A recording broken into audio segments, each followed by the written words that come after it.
नमस्कार, मैं हूं प्रियंका और आप देख रहे हैं राष्ट्रीय जगत विजन न्यूज। पूर्व मुख्यमंत्री भूपेश बघेल अब अपने बेटे चैतन्य बघेल की गिरफ्तारी के मामले में हाई कोर्ट का रुख कर रहे हैं। सुप्रीम कोर्ट से संरक्षण याचिका खारिज होने के बाद बघेल ने ईडी पर गंभीर आरोप लगाए हैं। बघेल का कहना है कि चैतन्य की गिरफ्तारी पूरी तरह से अवैध है और ईडी मौलिक अधिकारों का हनन कर रही है। उन्होंने दावा किया है कि ना तो कोई नोटिस दिया गया, ना कोर्ट की अनुमति ली गई।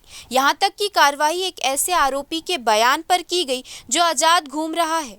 भूपेश बघेल ने गृह मंत्री विजय शर्मा पर भी निशाना साधते हुए कहा कि वो अब ईडी के प्रवक्ता बन गए हैं। हाई कोर्ट में इस मामले की सुनवाई अब 6 अगस्त को डबल बेंच में होगी। चैतन्य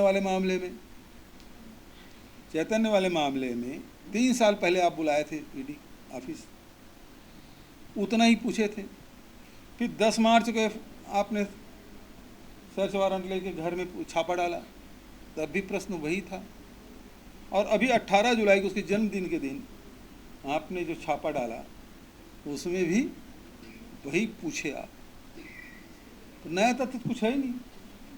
तो जो 3 साल पहले 2022 में जो पहली बार बुलाए थे, तो जो मामला था वही मामला अभी भी है। तो 3 साल पहले क्यों नहीं कार्रवाई की? और फिर आपने नोटिस क्यों नहीं दिया? नोटिस दिया क्या? नहीं दिया, सीधा सर्च किया और उठा के ले आए। आपको सहयोग नहीं कर रहे हैं ऐसी बात तो नहीं। आप जब बुलाए आ गए, सर्च किए तब भी आपको सहयोग किए। फिलहाल इस खबर में इतना ही। देश प्रदेश के खबरों से अपडेटेड रहने के लिए हमारे चैनल को सब्सक्राइब करें और नए खबरों के नोटिफिकेशन के लिए बेल आइकॉन जरूर दबाएं। नमस्कार।